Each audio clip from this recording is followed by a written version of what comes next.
ಅತ್ಯಂತ ಭಯಾನಕ ಶತ್ರು ಯಾರು ಗೊತ್ತಾ? ಅವನಿಗೆ ಸಾವಿನ ಭಯವೇ ಇರಲ್ಲ. ಎಂತಹ ಶತ್ರು ಅಂದರೆ ಅವನಿಗೆ ಹೆಸರಿರಲ್ಲ, ಗುರ್ತಿರಲ್ಲ, ಮುಖ ಇರಲ್ಲ. ಅವನಿಗಿರೋ ಗುರಿ ಒಂದೇ, ಸೇಡು.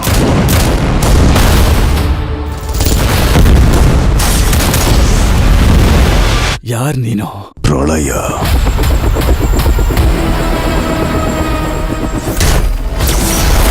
ನಿಮಗೆ ತುಂಬಾ ಬೇಕಾಗಿರೋ ಒಂದು ವಸ್ತುವನ್ನ ತಗೊಂಡು ಹೋಗ್ತಾ ಇದ್ದೀನಿ. I hope you don't mind. The package is the most powerful and dangerous weapon ever to be made in this country. Bharat ಇಷ್ಟು ದೊಡ್ಡ ಯುದ್ಧನ ಇಲ್ಲಿವರೆಗೂ ನೋಡಿರೋದಿಲ್ಲ. 3 ದಿನ ಇದೆ ನಿಮ್ಮ ಹತ್ರ. You need to act now. ನಾವೀಗ ಸೈಕೋಪಾತ್ನ ಹಿಡಿಬೇಕಂದ್ರೆ ನಮಗೆ ಇವನ್ಗಿಂತ ಇಬ್ರು ದೊಡ್ಡ ಸೈಕೋಗಳ ಅಗತ್ಯ ಇದೆ. ಮನ್ಸಿಂದ ಸೋಲ್ಜರ್ಸ್, ಬುದ್ಧಿಯಲ್ಲಿ ರಾಕ್ಷಸರು ನಾವು.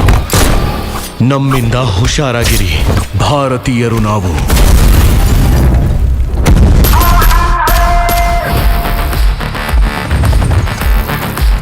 ನಾನು ನಾರ್ತ್ ಕವರ್ ಮಾಡ್ತೀನಿ, ನೀವು ಈಸ್ಟ್ ನೋಡ್ಕೊಳ್ಳಿ. ನೀನ್ ಯಾಕೆ ಲೀಡ್ ಮಾಡ್ತೀಯಾ? Because of the best. Experience and matured ಯಾರು? ಯಂಗ್ ಮತ್ತೆ ಡೈನಾಮಿಕ್ ಯಾರು? ಪವರ್ಫುಲ್ ಅಂಡ್ ಪರ್ಫೆಕ್ಷನಿಸ್ಟ್ ಯಾರು? ಫಾಸ್ಟ್ ಅಂಡ್ ಫ್ಯೂರಿಯಸ್ ಯಾರು? ದೊಡ್ಡೋರು ಯಾರು? ಈ ಮಿಷನ್ ಅಲ್ಲಿ ನಿಮ್ ಜೊತೆಗಿರೋದು ಕ್ಯಾಪ್ಟನ್ ಈಶಾ ಮತ್ತೆ ಪ್ಯಾಮ್, IT ಸ್ಪೆಷಲಿಸ್ಟ್ ಮತ್ತೆ ನಮ್ಮ ಅಂಡರ್ ಕವರ್ ಆಸೆಟ್. ನಾವು ಪ್ಯಾಕೇಜ್ ನ ಟ್ರ್ಯಾಕ್ ಮಾಡಿದೀವಿ. ಅದು ಲಂಡನ್ ನ ಒಂದು ಅಂಡರ್ ಗ್ರೌಂಡ್ ವಾಲ್ಟ್ ಅಲ್ಲಿದೆ. ನೀವಿಬ್ರು ಯಾಕೆ ಆರ್ಡರ್ ನ ಫಾಲೋ ಮಾಡಲ್ಲ? ನನ್ನ ಈಗೋ ನನ್ನ ಟ್ಯಾಲೆಂಟ್ಗಿಂತ ದೊಡ್ಡದು, ಮತ್ತೆ ಅವರ ಅತ್ಯಂತ ದೊಡ್ಡ ಟ್ಯಾಲೆಂಟೇ ಅವ್ರ ಈಗೋ.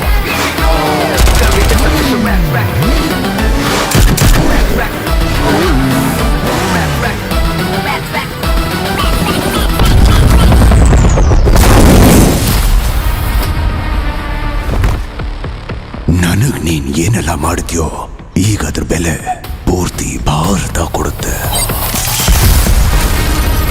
You think your real heroes? Try and stop me. ನಿನಗೋಸ್ಕರ ಮೈದಾನ ರೆಡಿ ಇದೆ. ಆದ್ರೆ ಈ ಆಟದಲ್ಲಿ ಅತ್ಯಂತ ಹಳೆಯ ಆಟಗಾರರು ನಾವು.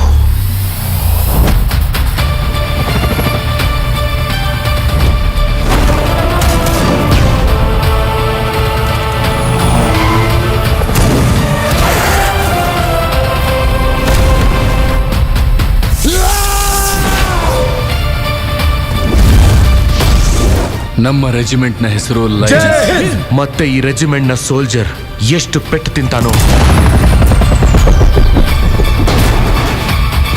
ಅಷ್ಟೇ ಜಾಸ್ತಿ ಅಪಾಯಕಾರಿ ಆಗ್ತಾನೆ.